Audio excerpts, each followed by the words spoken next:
Good morning children.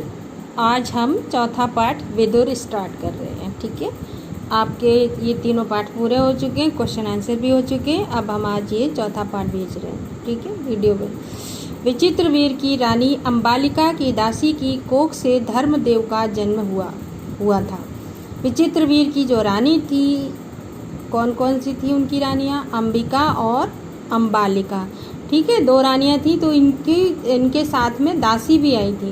तो उनकी दासी की कोख से धर्मदेव का जन्म हुआ था। मतलब धर्मदेव का जन्म हुआ, वो ही आगे चलकर विदुर के नाम से प्रख्यात हुए। यानी जो विदुर की माँ थी वो इनकी अंबालिका की दासी थी। ठीक है, समझ गए। धर्मशास्त्र तथा राजनीति में उनका ज्ञान अथाह था। यानी उन जो विदुर थे या धर्मदेव थे, इनको धर्मशास्त्र और राजनीति का बहुत अधिक ज्ञान था। वे बड़े निःस्पृह थे, विनम्र थे। निःस्पृह विनम्र थे बहुत। क्रोध उन्हें छू तक नहीं गया था और उन्हें गुस्सा बिल्कुल भी नहीं आता था।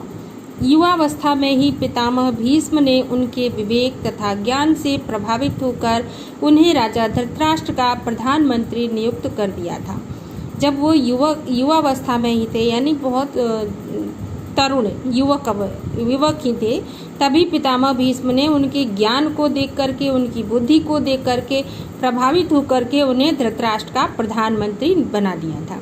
जिस समय धृतराष्ट्र ने दुर्योधन को जुआ खेलने की अनुमति दी, विदुर ने धृतराष्ट्र से बहुत आग्रहपूर्वक निवेदन किया, राजन, मुझे आपका यह काम ठीक नहीं जचता। जब आगे आप पढ़ेंगे, धृतराष्ट्र ने दुर्योधन को जुआ खेलने की अनुमति दी। जुआ तो आप लोग जानते ही होंगे, जो शर्त लगा करके, जिसमें पैसे रख करके और वो कुछ खेलते हैं, ताश वगैरह। ठीक है, वो उसको बोलते हैं। ठीक है, तो वो जब उन्होंने धृतराष्ट्र ने उनको दुर्योधन को इस तरह की आज्ञा दी थी, तो विदुर ने धृतराष्ट्र से बहुत निवेदन किया, कि मना किया बहुत ज़्यादा राजन, और ये कहा कि राजन, मुझे आपका ये काम ठीक नहीं लगता। इस खेल के कारण आपके बेटों में आपस में वैर भाव बढ़ेगा। अगर आप इस तरह की अनुमति देते हैं तो जो आपके बेटे हैं उनमें दुश्मनी बढ़ेगी। इसको रोक दीजिए, इसे आप मना कर दीजिए, रोक दीजिए। धृतराष्ट्र विदुर की बात से प्रभावित हुए और अपने बेटे दुर्योधन को अकेले में बुलाकर उसे इस कुचाल से रोकने का प्रयत्न किया। और धृतराष्ट्र ने विदुर की बातों को माना, उनकी बात को समझा और दुर्योधन को अकेले में बुलाकर इस तरह की जो बुरी जो कुचाल चली जा रही थी उसको रोकने का प्रयास किया। बड़े प्रेम के साथ वो बोले, गांधारी के लाल, गांधारी इनकी पत्नी का नाम था धृतराष्ट्र की, और वो धृतराष्ट्र जो थे बच्चों, जन्म से ही अंधे थे। ठीक है, और ये इनके बड़े पुत्र थे, लेकिन इनको क्योंकि ये अंधे थे इसलिए इन्हें राज्य नहीं मिला, तो इनके छोटे भाई पांडु को राज्य मिला था। ठीक है, तो ये जो गांधारी थी, इन्होंने भी क्या किया, इन्होंने जैसे इनका विवाह हुआ, इन्होंने अपनी आंखों पर पट्टी बांध ली और वो उन्होंने कहा कि हम भी ऐसे ही, हमेशा ऐसे ही रहेंगे। वो तो अंधे थे और इन्होंने अपनी आंखों पर हमेशा के लिए पट्टी बांध ली।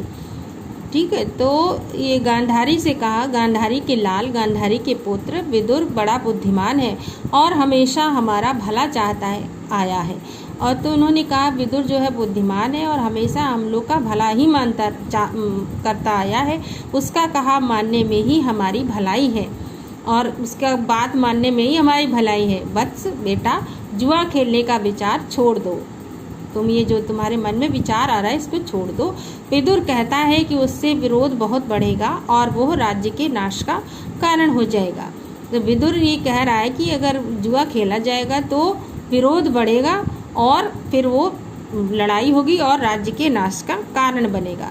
छोड़ दो इस विचार को, तुम इस विचार को अपने मन से छोड़ दो।